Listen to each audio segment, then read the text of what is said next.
तो स्टूडेंट आज की क्लास के अंदर हम आरसीटी बुक के फिफ्थ लेसन के इंपॉर्टेंट क्वेश्चन करने वाले हैं, जिसमें से हमारे पास पहला क्वेश्चन दिया हुआ है, कौन सा डिजिटल भुगतान प्लेटफॉर्म अब खरीदें और बाद में भुगतान करें बीएनपीएल अवधारणा से जुड़ा हुआ है। तो बीएनपीएल अवधारणा से कौन सा जुड़ा हुआ है, हमारा आफ्टर पे। आफ्टर पे की थीम लाइन है कि बाय नाउ पे लेटर, कि पहले खरीदे भुगतान बाद में किस्तों पे कर सकते हैं। तो इसका राइट आंसर हमारा क्या हो जाएगा, सी नंबर। मोबाइल भुगतान में टोकनाइजेशन शब्द का अर्थ है, क्वेश्चन नंबर 2, कि भौतिक मुद्राओं में डिजिटल मुद्रा में परिवर्तित करना, संवेदन भुगतान जानकारी को एन्क्रिप्ट करना, क्रेडिट कार्ड के वर्चुअल रिप्रेजेंटेशन बनाना, एनएफसी का उपयोग करके संपर्क रहित लेन देन करना। तो इसका आंसर है बी नंबर, संवेदन भुगतान जानकारी को एन्क्रिप्ट करना। मतलब आपने जो भी भुगतान किया है उसकी जानकारी को पूरा का पूरा रिकॉर्ड रखना, ठीक है, ट्रांजेक्शन रिकॉर्ड रखना।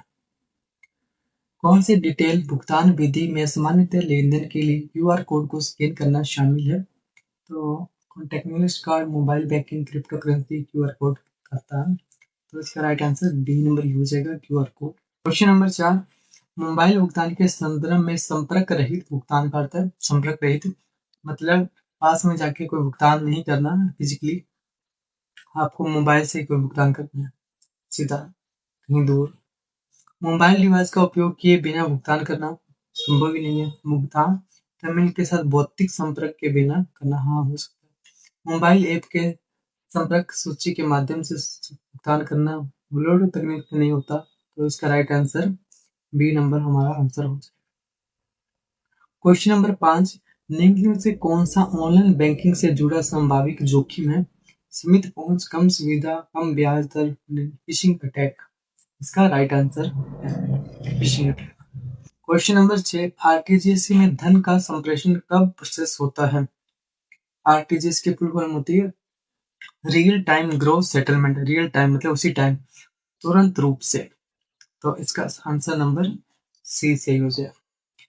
भारत में नकदी रहित लेनदेन को बढ़ावा देने के लिए कौन सा डिजिटल भुगतान शुरू किया गया है? नकदी रहित भुगतान को मतलब कैश पेमेंट को कम करने के लिए, ऑनलाइन पेमेंट यूज करने के लिए, तो भारत में यूपीआई का यूज किया जाता है, यूनिफाइड पेमेंट इंटरफेस का। मोबाइल भुगतान में mobile POS point of sale की भूमिका क्या है? तो पॉइंट ऑफ सेल क्या होता है? आपने दुकानों में या फिर शोरूम के अंदर देखा होगा, एक मशीन रखी होती है छोटी सी, जिसमें कार्ड को स्वाइप किया जाता है और पेमेंट को काटा जाता है। तो उस मशीन को पॉइंट ऑफ सेल कहते हैं। मोबाइल फोन सेटिंग्स प्रतिबंध करना, भौतिक दुकानों पर भुगतान करने के लिए, हाँ, यूज। मोबाइल नेटवर्क प्रदाता को ग्राहक सेवा, मोबाइल ऐप डेवलपमेंट प्लेटफॉर्म, तो भौतिक दुकानों पर भुगतान करने के लिए इसका यूज किया जाता है। क्रेडिट कार्ड, डेबिट कार्ड दोनों को एक्सेस करती है वो। क्वेश्चन नंबर 9, निम्नलिखित में से कौन सा पे टू पी भुगतान प्लेटफॉर्म का उदाहरण नहीं है? P two P, peer to peer मतलब एक साथ दूसरे व्यक्ति को जोड़ना। तो पेपल, पेपल से पेमेंट होती है, वेनमो से भी होती है, पर सारों से पेमेंट होती है। पर वेनमो एक ऐसा ऐप है जिससे केवल और केवल परिवार के सदस्यों के बीच में पेमेंट हो जाती है। ये प्रणाली हमारे इंडिया में नहीं फेमस है, पर अमेरिका में ये बहुत ज्यादा प्रचलित है। तो इसका राइट आंसर वेनमो हो जाएगा। किस प्रकार की ऑनलाइन बैंकिंग सेवा यूजर्स को उनके मोबाइल डिवाइस के साथ चित्र खींचकर जमा करवाने की अनुमति देता है? चित्र खींचकर चेक जमा करवाने की अनुमति देता है। तो mobile banking, internet banking, e commerce banking, virtual. तो इसमें मोबाइल बैंकिंग इसका राइट आंसर हो जाएगा। मोबाइल डिवाइस से फोटो खींचकर चेक जमा करवाने की अनुमति कौन देता है? मोबाइल बैंकिंग देता है। इंटरनेट बैंकिंग सुविधा को कहा जाता है, इंटरनेट बैंकिंग की सुविधा को क्या कहा जाता है? Online banking, net banking, epay, SBI. तो ये हमारी नेट बैंकिंग कहलाएगी। ऑनलाइन बैंकिंग में वर्चुअल कार्ड का उद्देश्य क्या है? वर्चुअल कार्ड मतलब ऑनलाइन बैंकिंग के संदर्भ में वर्चुअल कार्ड वो कार्ड होता है जिसे हम फोन के अंदर रख सकते हैं ट्रांजेक्शन करने के लिए। तो इसका राइट आंसर होगा ऑनलाइन खरीदारी के लिए भौतिक क्रेडिट कार्ड नहीं, भौतिक हाथ में लिया जाए। सुरक्षित लेनदेन के लिए एक ऐसा डिपोज नहीं, एक कार्ड जिसका उपयोग विशेष में आभासी भाषा में किया जाता है। आभासी रूप में हमारे पास फिजिकली नहीं होता, बट फोन के अंदर हो सकता है। इसका राइट आंसर सी नंबर हो जाएगा। आरटीजीएस प्रमुखतः निम्नलिखित रेंज में राशि का हस्तांतरण करने के लिए उपयोग किया जाता है। तो 2 लाख रुपए से बड़ी लेन देन के लिए क्या यूज किया जाता है? आरटीजीएस का यूज किया जाता है। एनटीएफएस होता है, एक आईएमपीएस होता है, एक आरटीजीएस होता है। पेमेंट करने के क्या होते हैं? मेथड होते हैं, अलग अलग तरीकों से पेमेंट की जाती है इनसे। तो 2 लाख रुपए से बड़े लेन देन होते हैं तो किस मेथड का यूज किया जाता है? आरटीजीएस का यूज किया जाता है। क्वेश्चन नंबर 14, ऑनलाइन बैंकिंग के संदर्भ में फिशिंग अटैक का मुख्य उद्देश्य क्या है? फिजिकल बैंक कार्ड चुराना, यूजर्स खाता जानकारी को अनाधिकृत करवाना, वित्तीय सलाह करवाना, ऑनलाइन बैंकिंग सुविधाओं को बढ़ावा देना। तो इसका बी नंबर राइट आंसर हो जाएगा। नंबर 15, एनईएफटी लेन देन के बारे में निम्न में से क्या सही है? इसकी फुल फॉर्म मैं बता देता हूँ, क्वेश्चन का आंसर आप मेरे को कमेंट सेक्शन में बताओगे। NEFT national electronic fund transfer, इसकी फुल फॉर्म रहती है। क्या पूछ रहा है ये? लेन देन के बारे में निम्नलिखित में से क्या सही है? मतलब एनईएफटी मेथड का यूज करके जब आप पेमेंट करते हो तो इन ऑप्शनों में से क्या सही है? कि ये वास्तविक समय में प्रोसेस कर देता है पेमेंट को, इनमें दिन भर में सेटलमेंट टाइम होता है कि दिन भर में करेगा, या अधिकतम लेन देन की सीमित रहता है, मतलब एक लिमिट होती है उस तक ही पेमेंट करता है, वह केवल सप्ताह के दिनों में ऑपरेट होता है, या फिर एक सप्ताह के भीतर भीतर इसको पेमेंट करना होता है। तो इसका राइट आंसर मेरे को आप कमेंट सेक्शन में बता देना। आई होप आप कहीं से ढूंढ के इसका आंसर छोड़ दोगे। क्वेश्चन नंबर 16, डिजिटल भुगतान के संदर्भ में एनएफसी का मतलब क्या है? National finance corporation near field communication. तो इसका राइट आंसर है नियर फील्ड कम्युनिकेशन। ऑनलाइन लेन देन के लिए पेमेंट गेटवे का प्रमुख उद्देश्य है। पेमेंट गेटवे मतलब पेमेंट करना है, पेमेंट लेना है, ऐसा कुछ। प्रमुख उद्देश्य इसका क्या है? बैंकों के बीच संवाद को सुविधाजनक बनाना। तो इसका राइट आंसर हमारे सामने है, बी नंबर है, कि पेमेंट करना या लेना सुविधाजनक हो जाए, इसका मेन उद्देश्य यही है पेमेंट गेटवे का। Question number 18, online credit card लेन देन में सीवीवी कार्ड सत्यापन मूल्य का उद्देश्य क्या? मतलब सीवीवी कार्ड मतलब क्या होता है? सीवीवी का ये जो आपके पास क्रेडिट कार्ड बैक साइड के अंदर सीवीवी नंबर लिखा होता है 4 या 5 अंकों का, उसका मतलब क्या होता है? इसका क्या यूज रहता है? तो प्रमाणीकरण की सुरक्षा का कोड होता है वो सीवीवी। ठीक है, इसका राइट आंसर सी हो जाएगा।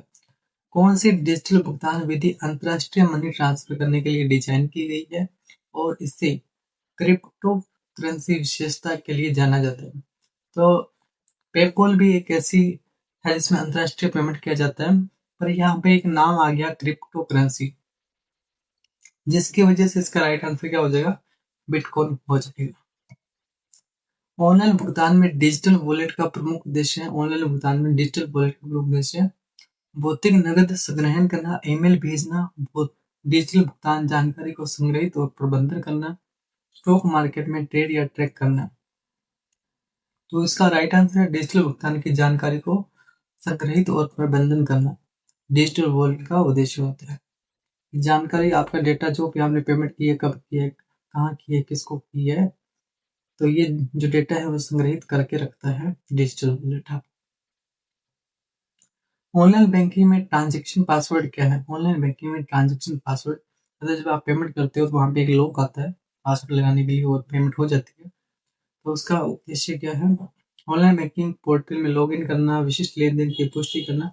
हाँ, तो लेन देन की पुष्टि करना है कि आप पेमेंट करनी है या नहीं करनी। तो right answer B number. Question number 22, core banking में सीडीसी का अर्थ है सेंट्रल डेटा सेंटर। हाँ, सेंट्रल डेटा सेंटर, इसका राइट आंसर ए नंबर हो जाएगा।